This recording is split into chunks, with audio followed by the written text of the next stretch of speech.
Pinaghanap po ng LTFRB ang driver ng isang taxi matapos siyang ireklamo ng sexual harassment ng kanyang naging pasahero sa Pasay noong Lunes. Nagpapatrol Apols Halandoni. Nanginginig pa habang ikinukwento ni Elsa ang naging karanasan niya nang sumakay sa taxi noong Lunes sa Pasay City.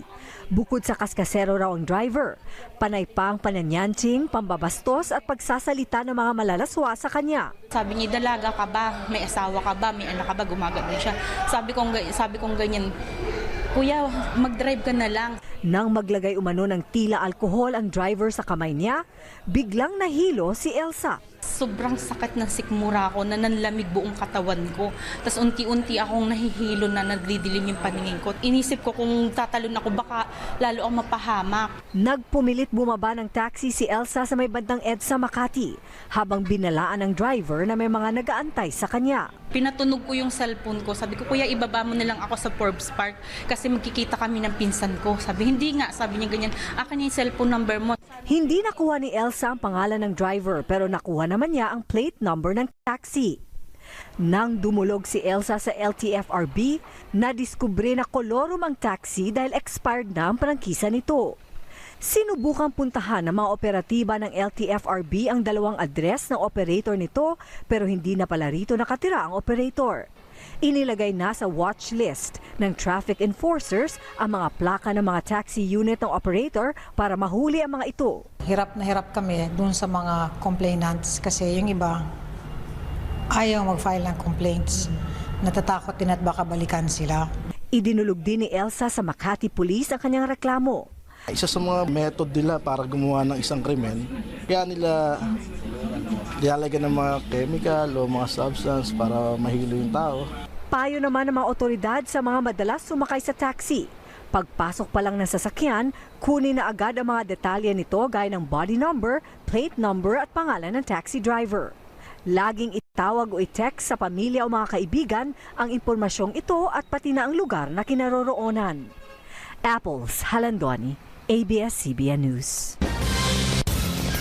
Umalma ang mga recruitment agencies at OFW sa posibleng pagpapatupad ng total deployment ban patungo po sa Kuwait. Ito matapos sabihin nga ng Pangulong Duterte kahapon na pinag-aaralan niya ang ban dahil nga sa mga sinasabing kaso ng pang-aabuso sa mga OFW sa Kuwait. Nagpapatrol, Zen Hernandez. Itinuturing ni Alman na malaking biyaya ang nakatakda niyang pagtatrabaho sa Kuwait. 4 ang anak niya at construction worker ang asawa. 11 taon siyang nagtrabaho bilang janitress, kaya pagkakataon na raw ito para makatikim sila ng mas malaking sahod.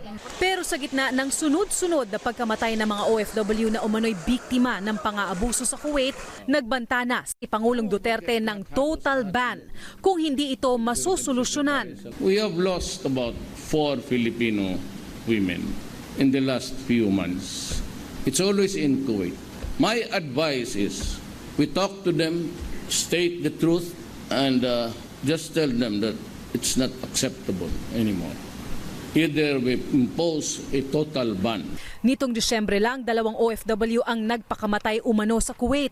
Ang isa'y taga Bukidnon at ang isa'y kapatid ng komedyanteng si Romeo Librada o Super Tekla.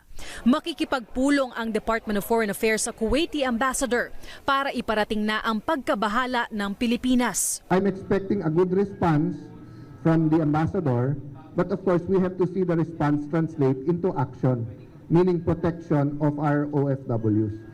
Umalma naman ang Philippine Association of Agencies for Kuwait o PhilAAC. Hindi raw totoo na maraming OFW sa Kuwait ang nakararanas ng pang-aabuso. Pananagutan namin ang bawat na workers na pinapadala namin abroad. Kung yan ay puro problema, sa palagay nyo ba hindi kami malulugi? Kasi dapat imbestigahan muna kung ano'y kinamatay. Hindi rin daw solusyon ang deployment ban dahil mamamayagpag lang ang mga illegal recruiter. Kaya nyo bang hulihin ang mga illegal recruiters? Kasi sila yung mamamayani dyan. Pangalawa, Yun pong maraming walang trabaho, especially sa mga probinsya na hindi na masyadong nakapag-aral dahil sa kahirapan, kaya nyo din bang bigyan ng trabaho, nakapantay ang sweldo nila bilang domestic workers doon? Sa tala ng PhilAAC, 2% lang ng kanilang deployment ang nagkaroon ng problema sa employer o nagreklamo ng pang-aabuso. Dagdag pa ng PhilAAC, dapat paigtingin ng pamahalaan ang mga bilateral agreement na magbibigay ng mas matinding proteksyon sa mga OFW kahit saang panig ng mundo. Zen Hernandez, ABS-CBN News. Umarangkada na ang mahigit 1 linggong makukulay na aktibidad sa Kalibo, Aklan kasabay ng paggunita ng taunang Ati-Atihan Festival. Pero imbis na matuwa, nadismaya ang simbahang Katoliko dahil sa ginawang Mr. and Miss Bikini Open, kung saan halos hubot-hubad na ang suot ng isa sa mga kalahok. Nagpapatrol, Cherry Palma. Maingay ang mga tambol sa kalsada ng Kalibo, Aklan tuwing Enero para sa pista ng Senyor Santo Niño. Hitik sa palamuti ang mga deboto na sumasali sa Ati-Atihan Festival. Panata ng mga deboto na sumama sa street dancing na inaabangan ng mga turista. Hey, it's amazing! May mga nagpapaapak sa mapaghimalang poong Santo Niño. 2 linggo tumatagal ang kapistahan na nabahira ng kontrobersya dahil sa Mr. and Miss Bikini Open na bahagi ng pista. Sa kasagsagan ng contest, nag-sexy dance ang isang lalaking contestant na nakasuot ng G-string. May sinayawan pa siyang babae. Kinundina ng simbahan ng contest, lalo't isang religious activity ang Ati-Atihan Festival. Ang ginawa na yun is hindi nakakabagay sa selebrasyon ng anak ng Diyos. We could have stopped it. Naglabas din ng hinaing ang netizens sa tila pambababoy sa pista ng Santo Niño. Humingi ng tawad ang alkalde ng Kalibo. Hindi raw kasi alam ng mga organizer na yun pala ang talent portion ng contestant. Kasi may ensayo daw sila pero iba yung ensayo. Pagdating pala sa actual na, imiba yung reaksyon ng isa. Kaya nga ako mismo, humingi ng pumanin sa mga taong nagkakita. Hindi nahagilap ang organizer nang sinubukang hinga ng pahayag. Para sa simbahan, mas maiging maging sentro ng selebrasyon ang debosyon sa Santo Niño. Sa Festival highlights ng isa sa pinakamatandang kapistahan sa bansa. Cherry Palma, ABS-CBN News, Kalibo, Aklan.